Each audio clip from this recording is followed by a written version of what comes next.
కూటమి ప్రభుత్వం అయితే మాత్రం మన సీఎం గారు అవని, పవన్ కళ్యాణ్ గారు అవని, నారా లోకేష్ గారు అని, నరేంద్ర మోడీ గారు కానీ ఈ రోజు ఇంత కృషి చేసి మా చుట్టుపక్కల ఉన్న కంపెనీ వస్తుందంటే మేము చాలా హ్యాపీగా ఫీల్ అవుతున్నామండి.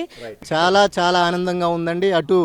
అప్ టు ఎలక్షన్లో చెప్పినట్టుగా యువతకు ఉద్యోగ అవకాశాల కల్పనే ధ్యేయంగా మా ప్రభుత్వం పనిచేస్తుంది అన్నందుకు ఇలాంటి భారీ పరిశ్రమలు రావడం వల్ల అది నిదర్శనం అని మేము నమ్ముతున్నాం. ఇవాళ కూటమి ప్రభుత్వం గెలిచిన తర్వాత ఇవాళ పాకిలపేట నిజవర్గం ఇంత ఘనంగా ఇక్కడ ఫ్యాక్టరీ స్టీల్ ప్లాంట్ ఫ్యాక్టరీ వస్తుందంటే ఇక్కడ ఉన్న ప్రజలు ఎంతో ఆనందపడుతున్నాం. మాకు గొప్ప అవకాశంగా మేము భావిస్తున్నామండి. యువత చదువుకున్న వాళ్ళు నిరుద్యోగులు ఉన్నారండి, చాలా మంది. ఉపాధి బాగా కలుగుతుందండి అందరికీ. చదువుకున్న వాళ్ళు అందరికీ ఉద్యోగాలు వస్తాయండి. మొత్తం చంద్రబాబు నాయుడు గారు ఆ వయసులోనే ఇలా తిరుగుతున్నారంటే జనాలు నమ్మలేకపోతున్నారండి.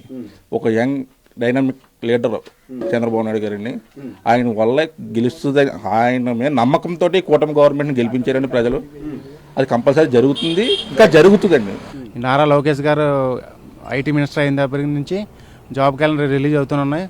లాస్ట్ టైం మన డిఎస్సి కూడా పోస్టులు కొట్టారు. మా నక్కపల్లి మండలంలోనే సుమారు 25 పిల్లలకి మెగా డిఎస్సిలో టీచర్ పోస్టులు వచ్చాయి. అలాగే మళ్ళీ ఉగాదికి కూడా మన జాబ్ క్యాలెండర్ రిలీజ్ చేశారు. మాకు చాలా ఆనందంగా ఉంది. ఇలాంటి నాయకుడు మాకు కావాలి, మా అలాంటి యువతకి కావాలి.